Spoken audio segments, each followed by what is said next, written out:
Radio UNAM es un medio que promueve el diálogo, la diversidad y la libertad de expresión en un marco crítico y respetuoso. Los comentarios expresados a lo largo de su programación reflejan la opinión de quien los emite, mas no de la radiodifusora. La Facultad de Derecho de la UNAM y Radio UNAM presentan... Toda sociedad requiere para su funcionamiento regirse por valores, principios, normas e instituciones. A diario escuchamos, leemos y opinamos sobre temas relacionados con la legalidad. Pero, ¿verdaderamente conocemos nuestros derechos y obligaciones? Tu participación es indispensable. Acompáñanos. Derecho a debate. En la cultura de la legalidad participamos todos. Conduce Diego Guerrero.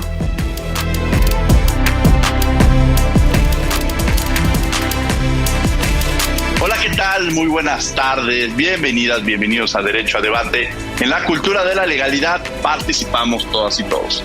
Mi nombre es Diego Guerrero y como cada martes les agradecemos que nos sintonicen por el 96.1 FM. Estás en Radio UNAM. El día de hoy me acompaña en la conducción, a quien le agradezco que esté conmigo, exalumno de la Facultad de Derecho y que ya ha participado en otros programas y que precisamente ahora en su actividad laboral pues está muy cercano a los amparos, y me refiero a Roberto Morales. Querido Roberto, bienvenido a esta tu casa, Derecho a Debate. Hola Diego, muchas gracias por la invitación. Al contrario, muchas gracias Roberto. Vamos a platicar sobre precisamente el juicio de amparo y a 10 años de la reforma constitucional del 2011. ¿Qué sabes sobre el tema que vamos a abordar el día de hoy? Sí, claro. Pues primero, para referirnos al juicio de amparo, debemos comenzar hablando de los medios de control constitucional. Los medios de control constitucional constituyen todo un sistema completo de instrumentos jurídicos que tienen como principal objetivo defender la constitucionalidad de los actos de autoridad y que los propios medios de control constitucional se establecen en nuestra misma Constitución Federal. De tal suerte que a grandes rasgos podemos mencionar algunos de estos principales medios de control constitucional, como lo son la controversia constitucional, las acciones de inconstitucionalidad, las recomendaciones emitidas por la Comisión Nacional de Derechos Humanos, los medios de control constitucional en materia electoral, el juicio político y, por último, y entrando a la materia de este programa del día de hoy, el juicio de amparo. Entonces, el juicio de amparo lo debemos entender actualmente como un medio de control constitucional de los actos u omisiones provenientes de autoridades en los casos previstos por la ley de ciertos particulares.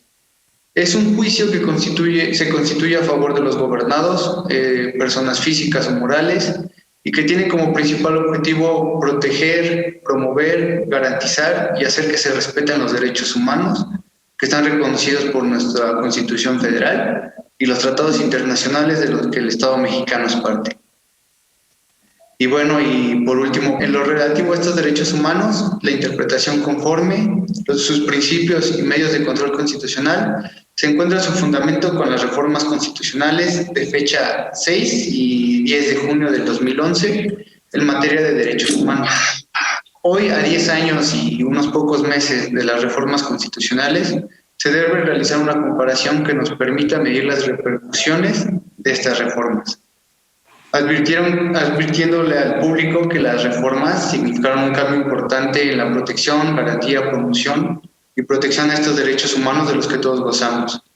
Y en el programa de hoy, nuestras especialistas nos hablarán sobre los cambios más relevantes en el juicio de amparo en los últimos 10 años, la importancia de los medios de control constitucional y de los derechos humanos. ¿Quiénes son nuestras invitadas? Claro que sí, Diego. Nuestras invitadas del día de hoy son la maestra Carla Angélica Tapia Rodríguez, quien es subdirectora de área en la Secretaría General de Acuerdos de la Suprema Corte de Justicia de la Nación. Carla, bienvenida a Derecho a Debate. Muy buenas tardes, muchas gracias por su invitación. Saludos, maestro Diego, maestra Cintia, Roberto, y aquí es un placer estar con todos ustedes. Gracias, Carla. ¿Y quién es nuestra otra invitada? Sí, nos acompaña la licenciada Cintia Esmeralda Granados Moreno, quien es secretaria particular del magistrado de circuito. Cintia, bienvenida. Cintia Granados, bienvenida a Derecho a Debate, que incluso antes de empezar el programa yo le decía que era una activa también en Twitter y informando sobre otras cosas. Bienvenida, Cintia, a Derecho a Debate. Muchas gracias, Diego. Muchas gracias, Roberto, Carla. Bueno, pues vamos a arrancar con esta entrevista. El tema es el juicio de amparo. Y precisamente esa será la pregunta, ¿qué es esto del amparo? Yo les platicaba que en alguna ocasión tuvimos el programa y empezamos a hablar del amparo y recibimos una llamada y nos decían, oigan, está muy interesante, pero ¿quién es esa señora Amparo? De la que han hablado en el programa, y creo que es importante, o incluso escuchamos en los medios de comunicación que promovieron un amparo, pero a la luz de la sociedad en general es difícil entender esta figura de amparo. Carla, ¿qué es el amparo y cómo lo podemos entender de forma muy sintética y que además la ciudadanía pueda comprenderlo? Muy buenas tardes. El juicio de amparo, sí, como bien lo comentaba Roberto, es un medio de control de la constitucionalidad, y este término se lo asigna la propia Constitución. Entonces, para los que nos escuchan, deben de saber que la Constitución es nuestro documento fundante en el cual se nos garantiza la protección de los derechos humanos, y esta protección se hace a través de una garantía. Entonces aquí encontramos que el juicio de amparo, como lo hemos conocido a lo largo del tiempo, es un medio de control de la constitucionalidad que sirve para evidentemente garantizar los derechos humanos establecidos en la Constitución y en los tratados internacionales que forman parte del parámetro de control de regularidad normativa. Es decir, que los ciudadanos que se vean en una situación en la cual hayan vulnerado sus derechos humanos, una autoridad o un particular con los requisitos que marca la ley, pueden presentar ante la justicia federal una demanda de amparo y pedir entonces que sean escuchados en este proceso que se lleva de control de constitucionalidad. Es el único medio que tenemos en nuestro país para hacer justiciables los derechos humanos, de manera que el ciudadano, como les comento, a partir de estas reformas del 6 y del 10 de junio del 2011, es que los ciudadanos pueden acceder a este medio de control con una facilidad que antes no existía, ¿no? A ver, ya nos hablaste un poco de esta amplitud de lo que es el amparo. Cintia Granados, que nos acompaña el día de hoy. Ponnos algún ejemplo que pudiéramos entender en el cual alguien se podría amparar, porque además yo he escuchado hasta ciudadanos que dicen, me voy a amparar. Oye, espérame, ¿cuál es este procedimiento? ¿Te puedes amparar de cualquier cosa? ¿Algún ejemplo para quien nos está escuchando? Claro, Diego. Bueno, como bien lo mencionó la maestra Carla, pues el juicio de amparo es el único medio de control que los ciudadanos tenemos para la protección de nuestros derechos humanos. Entonces tiene como ciertos limitantes y tiene su procedencia. Básicamente procede contra actos de autoridad. Entonces, que afecten a tu persona. Con la reforma justo de 6 de junio de 2011, lo que se agregó al juicio de amparo fue como que ya pueden promoverse contra particulares y se agregó lo que es el interés legítimo. Pero bueno, un ejemplo del juicio de amparo sería cuando se publica alguna norma que a ti como persona te afecta, que no sé, en el caso de esto de lo de la telefonía, que está muy en boga.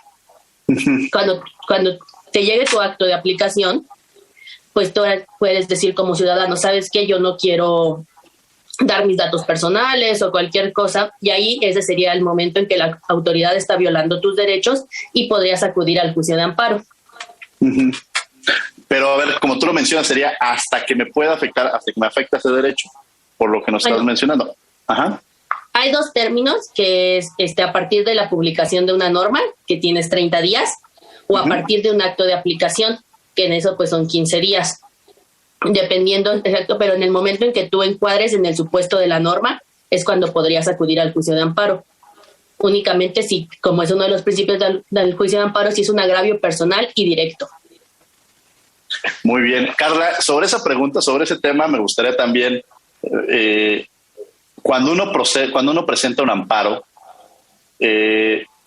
ahora sí que es 1, 2, 3 por ti y por todos mis amigos, es decir, yo presento el amparo y yo detecto que está afectando mi derecho y el de otras personas, entonces puedo de alguna manera proteger los derechos de todos los que están, o nada más sobre quien promueve esta figura del amparo, porque podrán decir, yo escuché en las noticias que alguien ya se amparó, entonces tú no puedes afectar mis derechos. Y entonces, ¿qué le podría decir la autoridad? ¿Afecta a todos o puede ser pues ya nada más el que promovió el amparo? ¿Cómo funciona esta figura? en la teoría del proceso debemos de contemplar que esta es una acción, una acción que presenta un justiciable, el cual se ve vulnerado en su esfera jurídica. Entonces, esta vulneración, sí, como bien les había comentado, que el juicio de amparo, sí, es un medio de control de la constitucionalidad, lo tenemos en el artículo 103 y 107 constitucionales.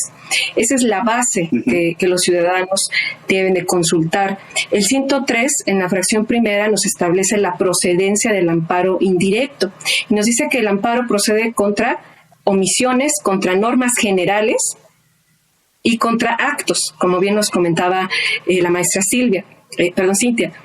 Entonces, aquí vemos que la modificación de esta reforma fue muy importante porque solamente teníamos la protección de omisiones a partir de la jurisprudencia. Hoy en día ya es un hecho y una realidad y de rango de constitucionalidad que podemos impugnar omisiones. La Constitución es clara, omisión de cualquier autoridad. Puede ser legislativa, como la omisión legislativa, que antes era improcedente a través del amparo indirecto. Hoy es una realidad. Se pueden impugnar omisiones legislativas y reglamentarias, es decir, el presidente que no emita algún reglamento o alguna disposición importante para hacer efectivo un derecho. Entonces, pues bueno, todo esto ha contribuido a que el justiciable, el día de mañana, si se quiere amparar en contra de una omisión, en contra de un acto de aplicación concreto o de una norma, ¿sí?, lo puede hacer porque hay una afectación personal y directa. A eso le llamamos interés jurídico. Es decir, que somos como una esfera, los justiciables, y tenemos un núcleo que es nuestra esfera jurídica. Cuando una autoridad vulnera la dignidad humana o cualquier otro derecho, cualquier ciudadano puede ir a los tribunales, ¿sí? Y evidentemente teníamos aquí que hay que respetar ciertas reglas de procedencia, sobre todo tratándose de los actos de aplicación. Sin embargo, a partir de esta reforma que les digo en materia de derechos humanos del 10 de junio y la de amparo del 6 de junio, las autoridades tienen ahora una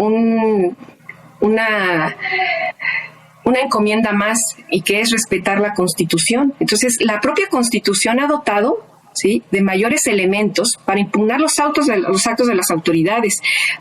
Con el principio pro actione, principio pro persona, principio pro natura. O sea, existen varios principios que hacen más amistoso, más amigable al justiciable, la justicia. Entonces, aquí ¿qué quiero decir? Que cuando un justiciable impugna una norma, por ejemplo, no tiene que acreditar varios requisitos de procedencia, ¿sí? Solamente ante una violación directa a la Constitución puede ir ante los tribunales. Por ejemplo, la Suprema Corte ha determinado que tratándose de una norma discriminatoria, no hay tiempo, no hay 15 días, no hay 30 días, es cualquier momento, porque el daño se produce momento a momento. Entonces, ¿qué pasa cuando un justiciable acude al juez de amparo, a la jueza de amparo? Bueno, pues evidentemente tiene que acreditar este interés jurídico, ¿sí? Pero la propia reforma del 6 de junio del 2011 también trajo una novedad, que es el interés legítimo. Y el interés legítimo te dice que no solamente es pues tú presentar un amparo por un agravio personal y directo, sino también cuando haya un interés legítimo individual o colectivo. Al principio la Suprema Corte había interpretado que esto se asociaba a los derechos colectivos, a las acciones colectivas, a las class action que por cierto establecen en el sistema anglosajón. Pero en nuestro país actualmente tenemos esa gran ventaja de que el justiciable puede, a través de un interés legítimo, ¿sí?, presentar una demanda. ¿Por qué? Porque hay una afectación en su persona. Pero ojo, también a través del interés legítimo se pueden ir varias personas y beneficiarse de ese amparo. Es decir, que se puede promover un amparo a través de un interés individual y colectivo. un interés individual o colectivo, protegiéndose derechos, por lo general son los DESCA, ¿sí? Pero, como comento, también puede ser otro derecho que vulnera la esfera jurídica de un grupo, por ejemplo, los medios de comunicación, ¿no? Pues las ONGs, a través de la legitimación que la ley de amparo les otorga, y por supuesto que se pueden ir al amparo con un interés legítimo para proteger los derechos de estos grupos de periodistas. Entonces, sí se puede ir a la justicia federal con un interés jurídico, pero también, gracias a esta reforma del 6 de junio de 2011, también se puede acudir con un interés legítimo. Es decir, un agravio que puede ser indirecto. Sí, solamente el interés legítimo te vincula con la norma reclamado. No tiene que ver con derechos sustantivos, es decir, aquellos que nos relacionan que nos vinculan con una relación, por ejemplo, la firma de un contrato. Ahí se establecen relaciones contractuales. Uh-huh. Evidentemente, aquí estamos hablando de derechos sustantivos, subjetivos, en los cuales las partes tienen que acreditar ese interés, ¿no? Ya sea con una factura, ya sea con una licencia, etcétera. Pero con el interés legítimo no pasa eso. Con el interés legítimo solamente se debe de establecer un agravio indirecto, claro, y que me vincula con una norma reclamada. Ese es el derecho objetivo, que exista un derecho, ya sea en la Constitución, un tratado internacional, que me vincule con la norma reclamada. Perfecto, pues le cedo el micrófono a Roberto, pero me gustaría también que Cintia nos platicara si quienes pueden acceder al amparo y si cuesta, porque pues todos dirán, bueno, la justicia es pronta, expedita, llega a todos, pero pues de pronto cuando dices, pues necesito un abogado, pues si puedo acudir de forma individual o requiero una asistencia jurídica, este tipo de cosas, pero que la dejo un poco sobre el aire, pero también me gustaría que Roberto le hiciera una pregunta a Cintia Granados. Claro que sí. Pues relacionado a esto, licenciada Cintia, si nos pudiera contestar la pregunta de cuál cree usted que son los beneficios para quienes están legitimados, que nos acaba de comentar la maestra, para promover el juicio de amparo. Y bueno, ¿y qué relación tiene con las reformas que hemos estado mencionando a lo largo del programa? Claro, bueno, sobre la legitimación que estábamos hablando, bueno, ahondando un poquito más al tema del interés legítimo, bueno, la legitimación es toda aquella persona que, por ejemplo, como he dicho, cuando se trata de interés jurídico, aquella persona que resienta un agravio personal y directo. Por ejemplo, en omisiones, que es un caso muy interesante, el juicio de amparo lo que hace es protegernos de que no se vulnere la Constitución en nuestro perjuicio. Por ejemplo, en un ejemplo un poquito más sencillo, sería el artículo 8º constitucional, que es el que consagra el derecho de petición. Entonces, si yo voy ante una autoridad y le digo a cualquier autoridad, oye, me interesa saber esta información, y la autoridad no contesta, se me está vulnerando mi derecho al 8º constitucional, que es el derecho a que todas las autoridades en un breve tiempo contesten lo que se les está requiriendo. Lo que sea. La autoridad siempre debe de responder, ya si la respuesta será a lo mejor materia de otro tipo de medios de control. Pero entonces, si la autoridad no te contesta, ¿quién puede? A mí, yo, Cintia, acudí ante una autoridad y me interesa saber estos 3 puntos. La autoridad no me contestó. A lo mejor, como la autoridad no me contestó, mi mamá podría acudir al juicio de amparo a decir, a mi hija se le vulneró el 8º constitucional. Pues no, la legitimación únicamente la tengo yo, quien fue quien acudió ante la autoridad a solicitar la información. Entro en cuanto al interés jurídico.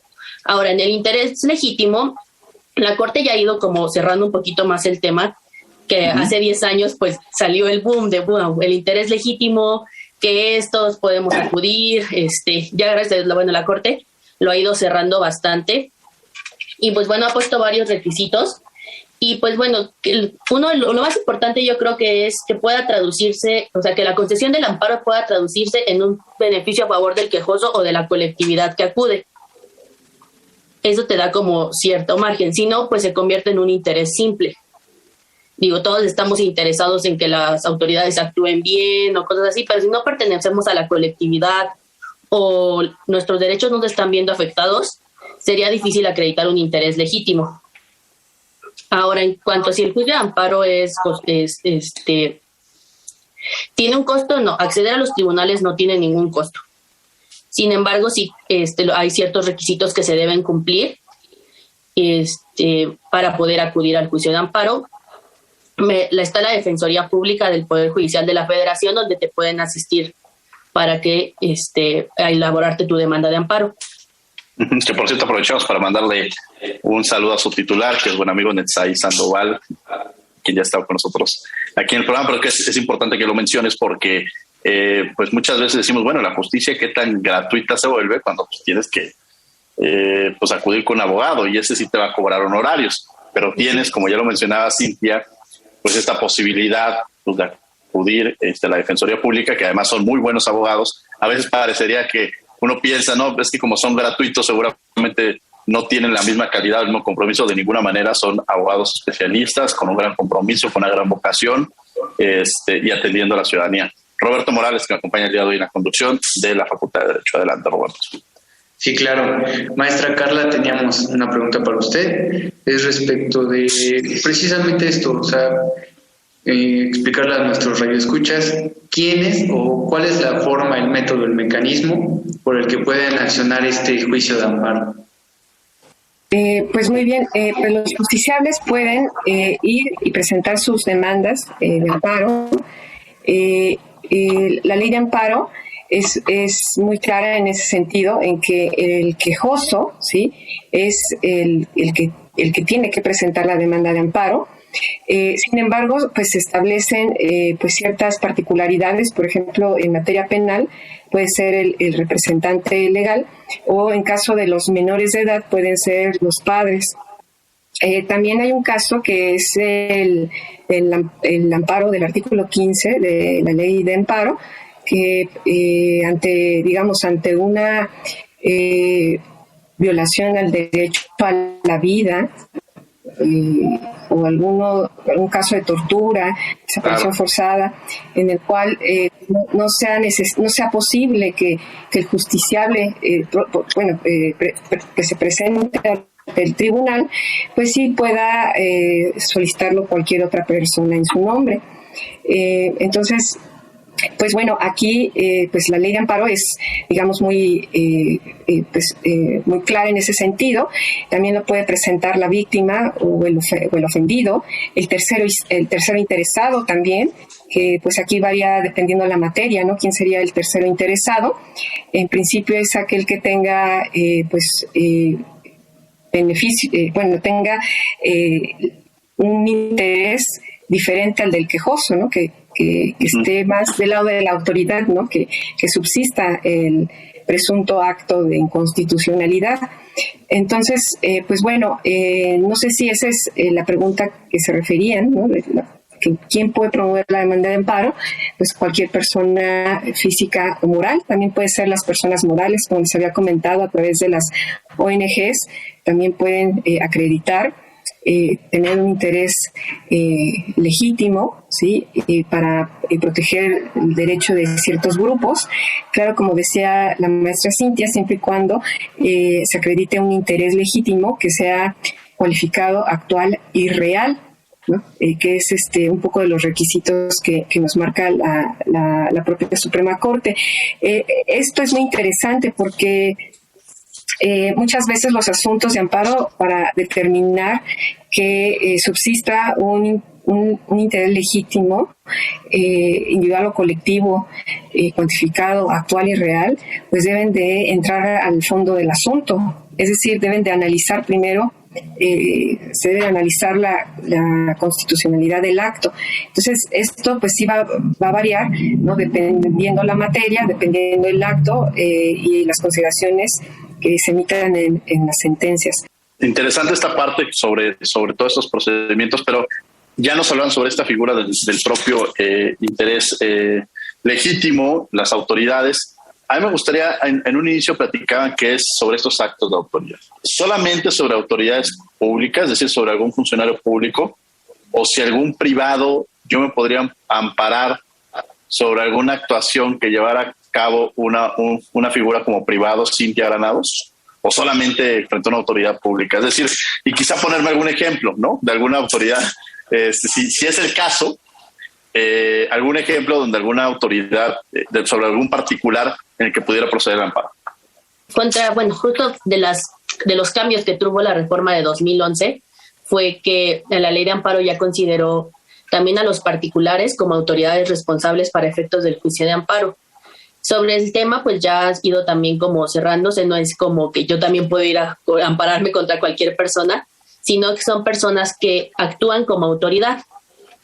Un ejemplo de ello pues sería, no sé, en los asuntos de embargo de cuentas, que son, por ejemplo, los bancos, para efectos del juicio de amparo se consideran autoridades, no porque ellos hayan emitido el acto, sino porque están en coordinación con la autoridad que emitió la orden de embargo de cuentas, y son ellos al final quienes ejecutan el acto. Así, en ese sentido, pues en ese caso, pues ya se puede considerar que un particular es autoridad responsable, porque participa en la ejecución del acto reclamado, o porque a lo mejor el mismo particular lo emite, que sería, por ejemplo, también en los efectos de las multas de tránsito.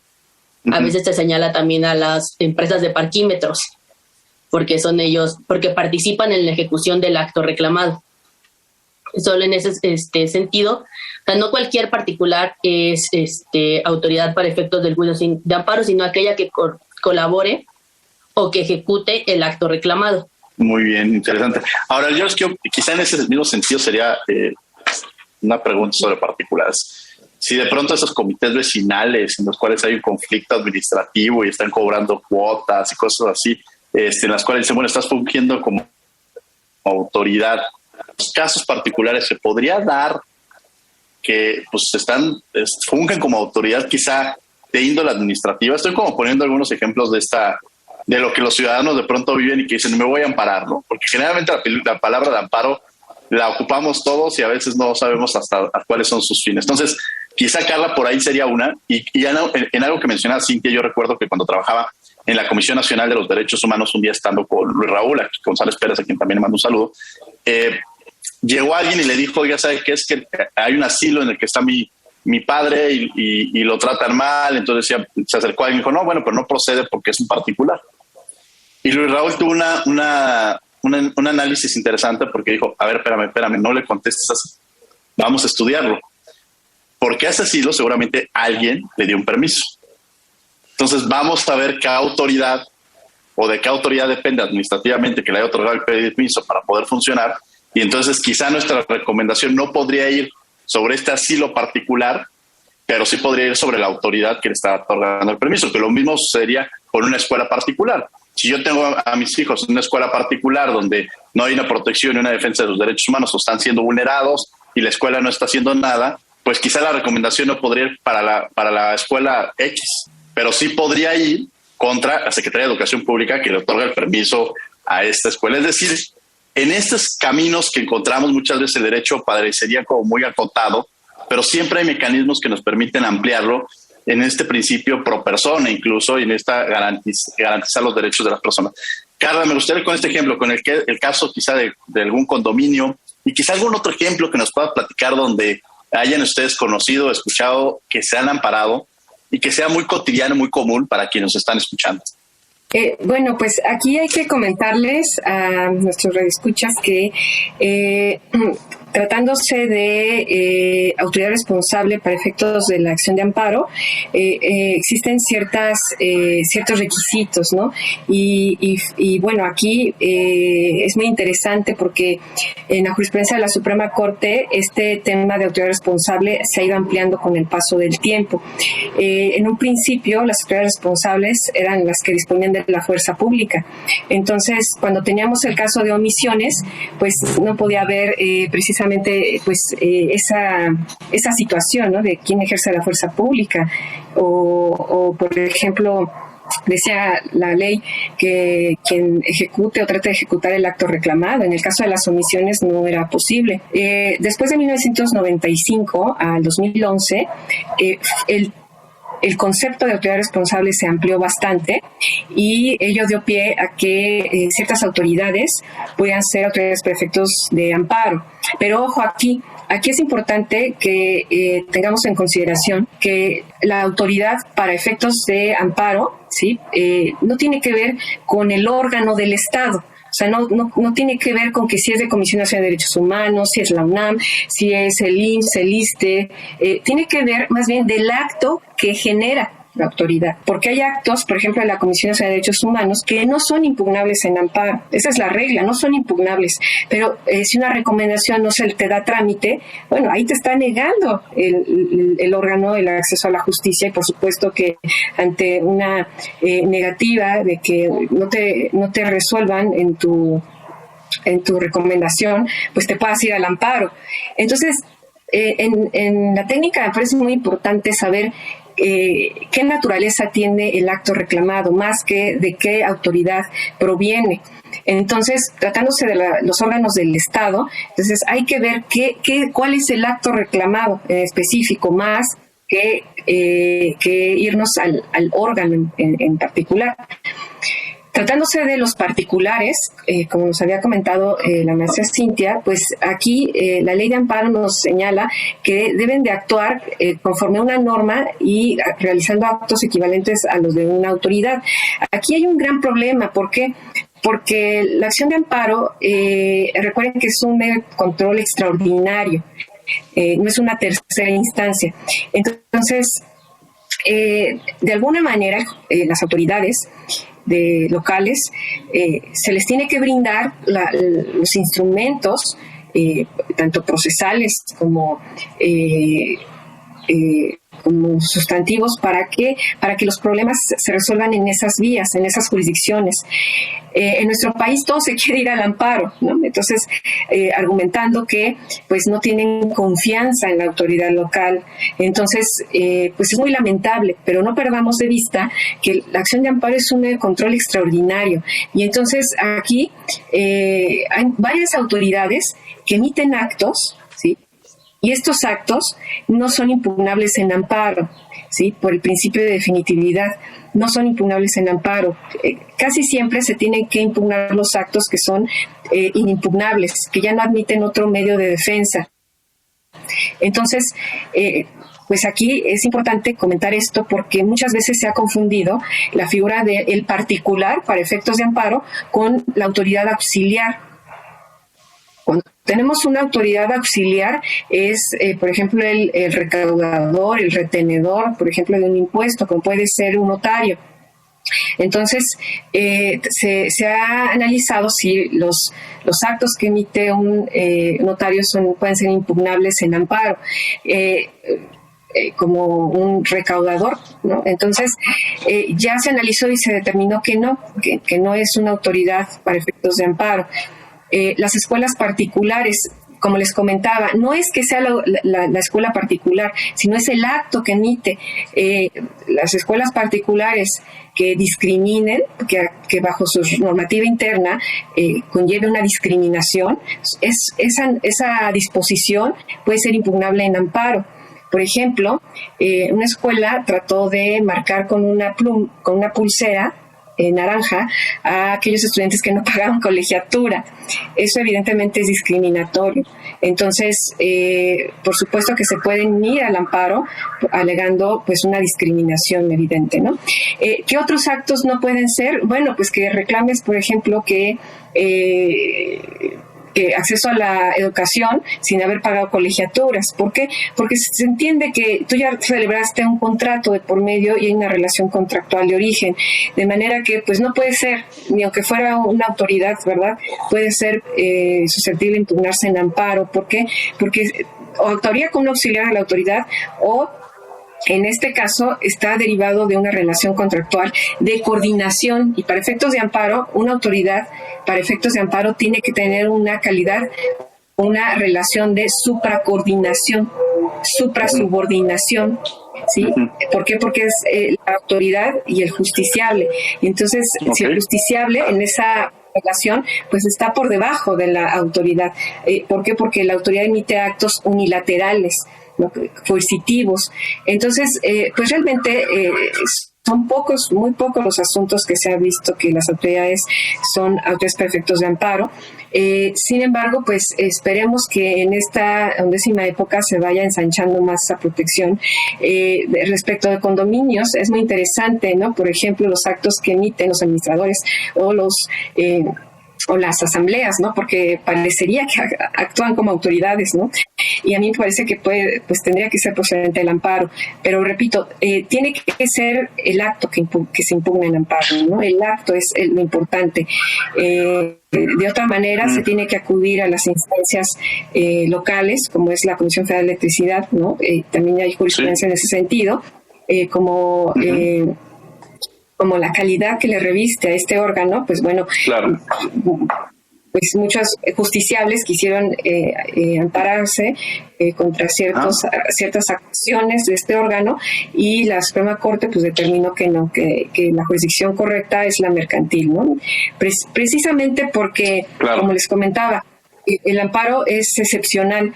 Y no por ello tampoco quiere decir que pueda ser un medio de control garante, ¿no?, de los derechos humanos, sino que se tiene que ver el Estado, la estructura del Estado en forma holística, ¿no?, en el que existen ciertas vías para que precisamente no se sature la justicia federal. Ahora, en esta parte ya nos hablaste en algunos casos que también me gustaría seguir con estos sobre esta línea con Cintia Granados. ¿Cómo se hace? A ver, alguien de pronto dice, me quiero amparar o siento que son vulnerados mis derechos. ¿Qué hago? ¿Qué es el primer paso que tengo que hacer? ¿Acudir con un abogado? ¿Este abogado con quién va a acudir? O sea, ¿qué se tiene que hacer? O sea, ya hemos entendido un poco la figura del amparo, ante qué autoridades, pero quienes nos están escuchando, a ver, ya a mí el otro día me violaron mis derechos humanos. ¿Cómo realizo o cómo de alguna manera puedo presentar un amparo? Esa es la primera pregunta. Y tenemos 10 años de la reciente, antes de ocupar esta palabra tan comúnmente, esta reciente reforma del 2011, pues ni tan reciente porque ya pasaron 10 años. Entonces, después de estos 10 años, ¿qué podríamos decir? ¿Cuál ha sido la importancia de reconocer principios como el principio pro persona, que es esto, y este rector de interpretación y aplicación jurídica Estados? Claro, pues sí. Bueno, para acudir al juicio de amparo, como ya hemos dicho, la verdad es que en sí la ley te da como ciertos requisitos que tu demanda debe cumplir. Entonces, pues que es desde el más básico del nombre o en representación de quién o algo así. Si existe tercero interesado, y ya sabes, para eso pues ya puedes acudir tú a la defensoría si lo consideras necesario. Y bueno, sobre los actos, tenemos 2 tipos de amparos, que es el amparo indirecto y el amparo directo. Cuando tú consideras que una autoridad te está violando tus derechos, pues acudes al juicio de amparo indirecto, que es ante un juez de distrito. Un juez de distrito es quien conocerá de tu juicio y determinará si la autoridad violó o no violó tus derechos. Sobre eso, pues bueno, como ya les he dicho, como lo había dicho también la maestra Carla, hay pues varios términos. En omisiones pues puedes acudir en cualquier momento, como en el ejemplo que ya les había puesto yo de una omisión de dar respuesta a un escrito, pues tú puedes, no te fija un plazo, tú puedes esperar, así que oye, ya pasaron 6 meses y la autoridad no me da respuesta, pues ya puedes ir. Sin embargo, cuando tienes un acto de autoridad en específico, como bueno, este oficio por el que se me niega algún derecho, para eso sí hay como ciertos tiempos que serían 15 días. O para leyes o normas generales son 30 días. Pero en esencia quien conoce de tu juicio pues es un juez de distrito. ¿Y qué es esto del principio pro persona? Perdón, adelante, Cintia. Adelante. No, tú, por favor. Justo iba a tocar el tema del principio pro persona. Bueno, con las reformas de 2011 se agregaron, se reformó también el artículo 1 constitucional, donde tenemos como los primeros 2 párrafos que para mí se me hacen súper importantes. El primer párrafo establece el reconocimiento de los derechos humanos, que estén en la Constitución y en tratados internacionales.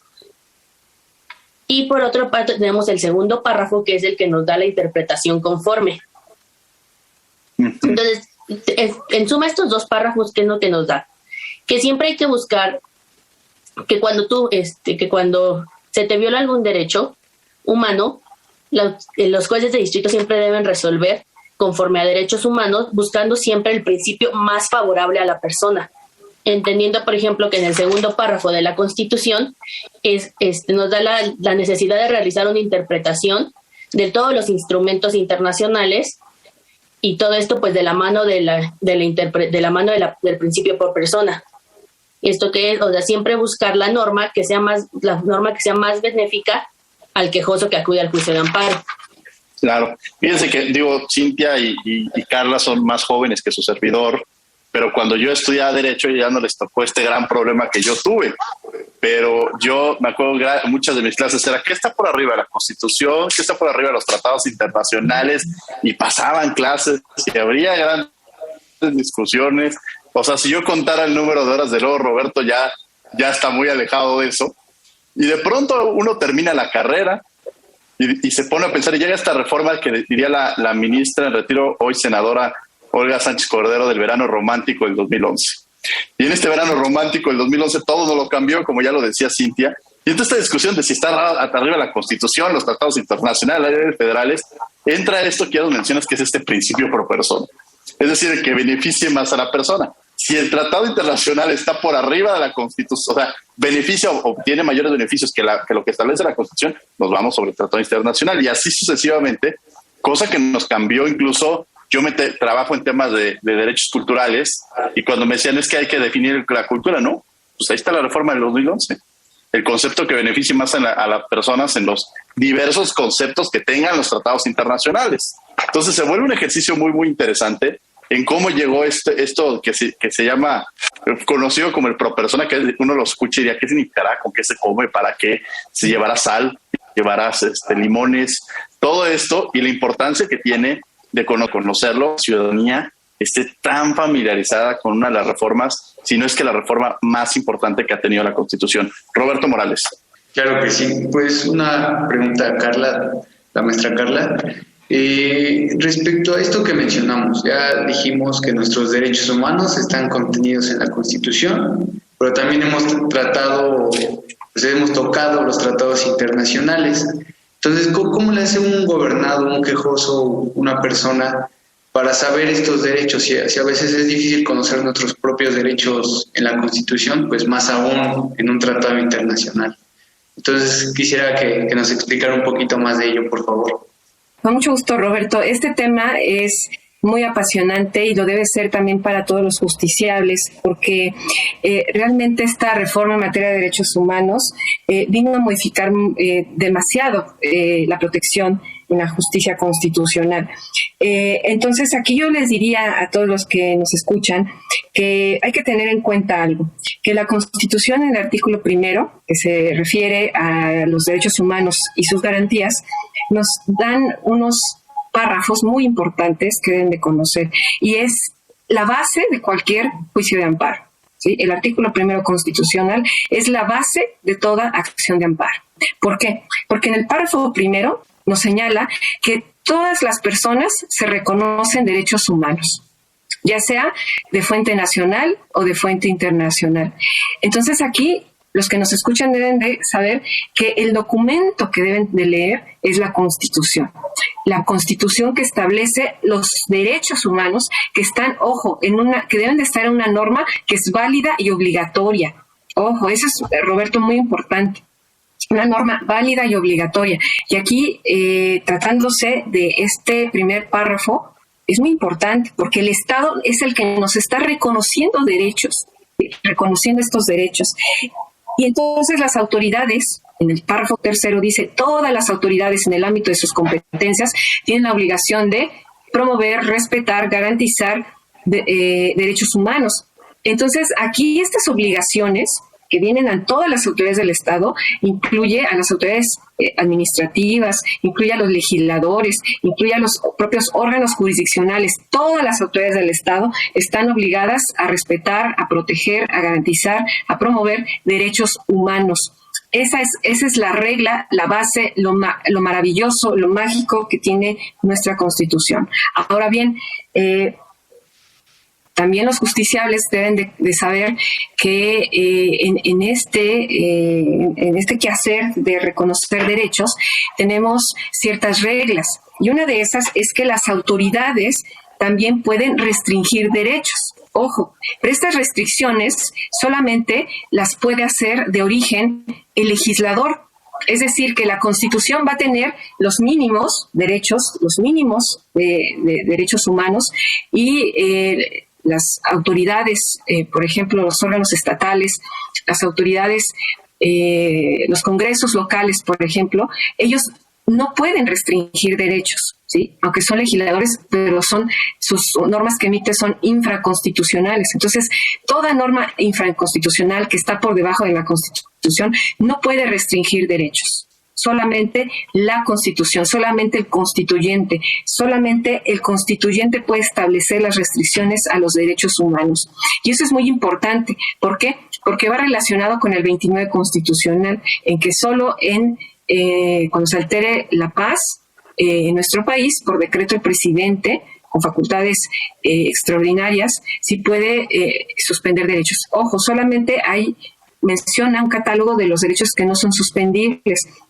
Pero en principio debemos de tener en consideración que solo el constituyente puede restringir los derechos. Las autoridades que emiten actos o norma o alguna disposición general no pueden restringir derechos, ¿sí? No están permitidos. Ahora bien, con la contradicción de tesis 293 se confirma esto, en el sentido de que, como decía el maestro Diego, ¿qué pasa cuando tenemos una colisión de derechos? ¿Qué pasa cuando tenemos que pesar un derecho que su fuente es la Constitución o un derecho que su fuente es un tratado internacional? Aquí la contradicción de tesis dice que cuando hay una restricción, debe estarse a la restricción. Entonces, eso es muy criticable y hay que tener en consideración que pues los tiempos van cambiando, que seguramente con esta 11ª época el Pleno de la Suprema Corte tendría que revalorarlo. ¿Por qué? Porque, fíjense, en la primera parte de la contradicción de tesis se dijo que los derechos humanos son iguales, son interdependientes, que lo único que los distingue es su fuente, ya sea nacional e internacional. Es decir, que no estableció jerarquías. Sin embargo, en la siguiente parte se establece, ¿no?, una jurisprudencia en el sentido de que ante una restricción del legislador debe estarse a la restricción. Evidentemente, tácitamente, ahí hubo una jerarquía normativa que debe desaparecer. ¿Por qué? Porque vulnera el principio de pro persona. El principio de pro persona dice, el principio de pro persona podemos entender desde dos vertientes, la positiva o la negativa, la que ensancha, amplía derechos o la que menos restringe derechos. Entonces, cuando el justiciable, ¿sí?, va ante los tribunales a que sea oído, escuchado, las autoridades jurisdiccionales deben emitir que evidentemente apliquen este criterio hermenéutico, en el sentido de que el principio pro persona, ¿sí?, nos indica que la norma más protectora es la que debe de aplicarse. Evidentemente, esa contradicción de tesis va en función de lo contrario que estamos aquí comentando. Claro que pues ya tendría que analizarse, ¿no?, revalorarse esta situación. Pero bueno, esto es lo que quería comentar. Y la otra es de que cuando estamos en presencia de restricciones, ¿sí?, dadas por el legislador, y que la Convención de Viena también faculta a los estados parte a hacer restricciones, yo pensaría que la Suprema Corte ha dicho también el siguiente criterio, que ante una restricción debe estarse la restricción, pero no quiere decir que la Suprema Corte pueda entrar al estudio de la restricción. Sí, también puede entrar al estudio de la restricción. Sin embargo, yo pienso que el criterio debe modificarse porque ya en una jurisdicción internacional en el que el Estado demandado sea México, bueno, yo creo que ahí estaríamos en un gran problema, ¿no? Entonces, yo pienso que las metodologías que se emplean hoy en día para hacer justicia constitucional deben siempre estar en la mira del justiciable y de la justicia inclusiva. La justicia inclusiva que se apela hoy en día a la sociedad, la justicia para personas con discapacidad, la justicia para aquellos que no tienen las mismas condiciones, ¿sí?, la misma igualdad material. Entonces, pues bueno, esto ha ido sí ha ido transformándose en estos 10 años, pero no cabe duda que falta consolidar ciertos temas en nuestro país. Vamos a tener que ir a un corte, vamos a descubrir tus derechos y regresamos a los micrófonos de Radio UNAM a la última y nos vamos. Descubriendo tus derechos. Derecho de acceso a la información. Es el derecho de toda persona a solicitar gratuitamente la información generada, administrada o en posesión de las autoridades públicas, quienes tienen la obligación de entregarla sin que la persona necesite acreditar interés alguno ni justificar su uso. Escuchas Derecho a Debate. La última y nos vamos. Bien, estás de regreso en Derecho a Debate. Los invitamos a que nos sigan en las redes sociales, Facebook, Instagram y Twitter. Estamos como Derecho a Debate. Y bueno, estamos en la última y nos vamos. Empezaríamos contigo, Cintia Granados, algo con lo que quieras cerrar. Creo que de último, a mí lo que me gustaría nada más hacerlo de manera muy breve sería hablar un poquito sobre la suspensión del acto reclamado, que es algo muy, muy importante que los ciudadanos conozcan, que es muy diferente otorgar una suspensión a conceder un amparo, que de ahí por ahí los medios luego se confunden y sale así, o sea, se concede una suspensión y el medio de comunicación sale así como juez concedió el amparo para detener construcción del Tren Maya. Y ya que abres la nota ves que nada más fue una suspensión definitiva. Entonces la suspensión de manera súper sintético tiene como finalidad preservar la materia del juicio de amparo. Entonces, ¿qué quiere decir? Que si se concede una suspensión, esto quiere decir que esta suspensión es válida únicamente durante la tramitación del juicio. No quiere decir que ya se ganó el juicio o que ya se perdió, como se dice coloquialmente. Únicamente es una suspensión, tal cual es su nombre, y no significa la concesión ni la negativa de un amparo. Nada más como, creo que eso es algo súper importante que la ciudadanía lo tenga en cuenta, que una suspensión no significa la concesión de un amparo, solamente es un medio para preservar la materia del juicio. Muy bien, muchas gracias, Cintia. Carla Tapia, la última, nos vamos. Yo quisiera decirles que esta reforma en materia de derechos humanos, el 6 de junio y la de amparo, el 10 de junio de derechos humanos y 6 de junio de amparo, fueron muy importantes porque también dieron pie a un control de constitucionalidad y convencionalidad. Y ojo, este control que en un principio pertenece a los jueces, también a partir de la interpretación conforme se puede realizar a cualquier autoridad del Estado. Cualquier autoridad del Estado tiene la obligación de que en el ámbito de sus competencias, facultades y funciones apliquen principio pro persona. Entonces, en las demandas a los justiciables no se les olvide siempre invocar principio pro persona y en el caso específico también una interpretación conforme de las normas, si es el caso. Y la otra es que el juicio de amparo está creado para una justicia social, como les decía, que incluya a los más desfavorecidos en nuestro país. Entonces, afortunadamente, los órganos del Estado están para tutelar sus derechos, los juzgados de distrito, ahora los tribunales regionales y de apelación, también los plenos regionales, están los tribunales colegiados, está la primera sala de la Corte, la segunda sala de la Suprema Corte y el Pleno para proteger, garantizar sus derechos. Y esto también a través de otras técnicas novedosas que trajo la reforma. Por eso yo invito a todos los que nos escuchan y también a los abogados y abogadas que tomen cursos de argumentación jurídica. ¿Por qué? Porque hoy en día las formas en que se resuelven colisiones de derechos, que se incorpora la justicia constitucional inclusiva, es a través del test de proporcionalidad, el test de razonabilidad, el test de igualdad.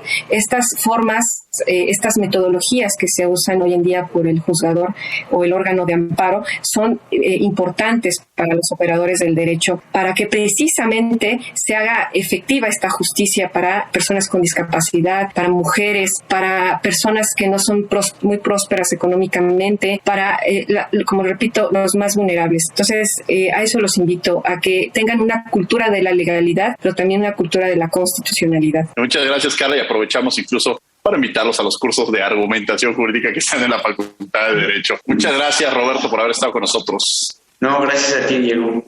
Cintia, muchas gracias por haber estado con nosotros aquí en Derecho a Debate. Muchas gracias a ustedes por la invitación. Carla, muchísimas gracias por acompañarnos y haber estado el día de hoy con nosotros hablando sobre el amparo. El gusto es mío y saludos a toda la comunidad que nos escucha. Muchas gracias y les agradecemos a ustedes que han estado con nosotros el día de hoy. Los invitamos también a que nos vean todos los miércoles a las 5 de la tarde. Estamos en el canal 22, el canal cultural de México, en Cultura al Derecho, abordando diversos temas relacionados con el derecho, la ciencia, la literatura, el cine, la literatura, series de televisión, música, que la verdad es que nos permiten profundizar en diversos temas jurídicos. Desde luego agradecemos a la Facultad de Derecho y a Radio UNAM, creo que en la coordinación Renata Díaz Conti, redacción y voz de las notas Ana Salazar, Asistencia Mari Carmen Granados, Elías Hurtado y Edgar Cabrera. Controles técnicos y producción Paco Ángeles. No olviden que nos escuchamos de ley todos los martes. Esto fue Derecho a Debate. Por hoy concluye la discusión, pero no se pierdan el próximo tema en Derecho a Debate. En la cultura de la legalidad participamos todos.